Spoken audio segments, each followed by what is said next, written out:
Selamat datang lagi di pembahasan mendalam kita. Hari ini kita mau bedah sesuatu yang kayaknya relevan banget buat banyak tim produk. Kita ambil dari buku Inspired-nya Marty Kagan, soal kenapa sih produk roadmap yang model lama itu seringnya malah jadi batu sandungan, dan yang lebih penting, gimana caranya biar tim kita bisa fokus bikin produk yang beneran dipakai dan disukai orang. Betul. Jadi bukan sekedar daftar fitur panjang yang, ya gitu deh. Ujung-ujungnya belum tentu ngefek. Nah, itu dia. Jadi, misi kita kali ini kita coba bongkar akar masalahnya si roadmap tradisional ini, sekaligus cari cara kerja lain yang lebih lincah, lebih fokus ke hasil. Pokoknya, gimana caranya lepas dari kutukan roadmap fitur. Ini. Siap ya? Yuk kita mulai. Siap. Mari kita bahas. Oke, jadi kenapa sih roadmap yang isinya cuma daftar fitur itu sering jadi biang keladi? Kata Kagan di bukunya, ini nih intinya. Mau kita tulis peringatan segede apapun di dokumen itu, kalau judulnya udah roadmap dan isinya daftar fitur, satu perusahaan pasti nganggapnya itu janji, komitmen, titik, nggak bisa ditawar. Nah, itu dia. Dianggapnya udah pasti jadi, tanggal segitu rilis. Padahal kan, Padahal ya itu, Kagan bilang ada dua kebenaran pahit yang sering kita mungkin pura-pura nggak tahu ya. Pertama, jujur aja deh, sebagian besar ide awal kita tuh ya mungkin lebih dari separuh lah. Nggak bakal sukses sesuai harapan di pasar. bener banget. Banyak yang gagal di tengah jalan atau nggak sesuai ekspektasi. Kedua, ide yang bagus sekalipun yang udah kelihatan potensinya, itu biasanya perlu diulang-ulang, diiterasi beberapa kali baru benar-benar ngasih hasil nyata buat bisnis. Istilahnya, time to money-nya itu butuh proses. Nggak bisa sekali jadi langsung untung besar. Iya kan? Nah, hubungannya sama komitmen tadi gimana? Nah, disitulah letak jebakannya. Komitmen prematur. Tim itu kayak didorong, kadang malah dipaksa buat janji. Janji tanggal rilis fitur A, B, C, padahal mereka belum punya cukup bukti idenya itu, beneran bagus buat pelanggan, gampang dipakai, bisa dibikin secara teknis, dan ya, nguntungin buat bisnis. Wah, ini ironis ya. Kita pakai Agile katanya biar fleksibel, tapi malah kejebak janji tanggal yang kaku. Persis, semangat Agile kan adaptasi, belajar. Bukan cuma kirim fitur lebih cepat, tapi fiturnya nggak tepat sasaran. Makanya sering ada konflik kan? Manajemen butuh tanggal pasti buat planning, buat koordinasi antar departemen. Sementara tim produk, ya ragu dong mau janjiin sesuatu yang belum jelas juntrungannya. Gitu. Bener banget, saya sering lihat tuh tarik ulur kayak gitu. Terus, kalau roadmap tradisional ini masalah, gimana dong solusinya? Kita kan tetap butuh arah, ya nggak sih? Apa kata Kagan soal alternatif yang beneran jalan tapi nggak bikin kita kejebak janji palsu?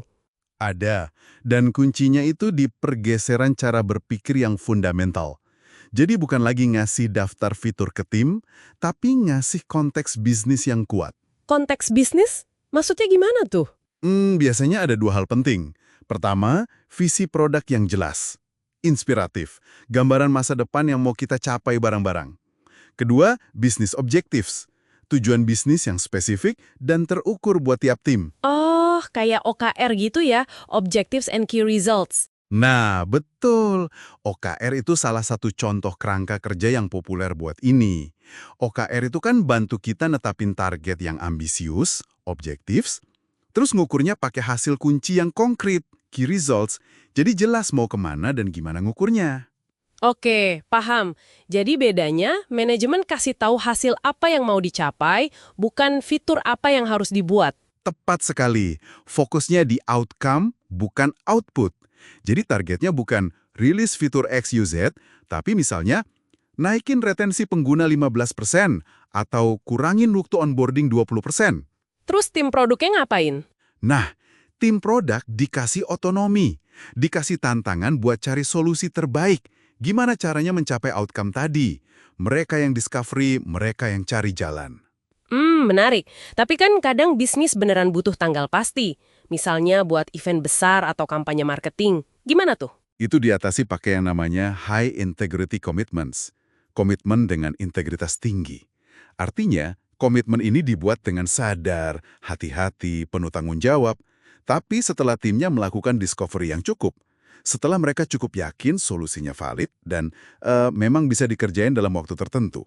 Jadi masalahnya bukan di komitmennya, tapi dibikinnya kepagian. Sebelum cukup bukti, Oke oke. Jadi komitnya belakangan, pas sudah lebih pede ya.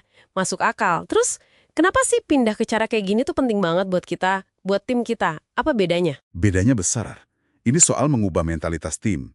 Chegen bilang, ini bedanya antara punya teams of missionaries sama sekedar punya teams of mercenaries. Misionaris versus tentara bayaran. Gimana tuh maksudnya? Tim misionaris itu tim yang beneran percaya sama visinya. Mereka merasa punya masalah pelanggan itu. Dan semangat banget nyari solusinya. Mereka bukan cuma prajurit yang ngerjain tugas dari daftar tanpa ngerti kenapa. Wah, dalam juga ya. Jadi bukan cuma soal metode kerja, tapi soal jiwanya tim. Iya, ini soal energi, soal kepemilikan. Pendekatan ini tuh memberdayakan tim, membuka keran inovasi yang asli. Dan yang paling penting, yaitu jadi, menjaga fokus kita semua ke hasil bisnis yang beneran berarti. Bukan cuma sibuk tapi nggak ada hasilnya. Kerasa banget bedanya pasti ya kalau timnya punya ownership kayak gitu. Pasti. Jadi kalau dirangkum nih, pergeseran utamanya itu dari sekedar ngejar centang di daftar fitur roadmap lama yang kaku, menuju tim produk yang diberdayakan buat mecahin masalah bisnis real. Pedomannya tujuan yang jelas, outcome-nya jelas, komitmen ya dibuat, tapi dengan tanggung jawab, pas emang perlu, dan udah ada dasarnya. Fokusnya dari sibuk bikin sesuatu, output, jadi bikin dampak nyata, outcome. Oke, jelas banget perbedaannya. Nah, sebagai penutup nih, coba yuk kita renungkan bareng-bareng sama tim kita masing-masing. Kalau tim kita nggak lagi terikat sama daftar fitur yang kaku itu, tapi fokus ngejar hasil bisnis yang spesifik dan bermakna, kira-kira gimana ya cara kerja kita, kolaborasi kita, bahkan level inovasi di tim kita bisa berubah? Menarik buat dipikirin. Oke, sampai di sini dulu pembahasan mendalam kita kali ini. Sampai jumpa di pembahasan berikutnya.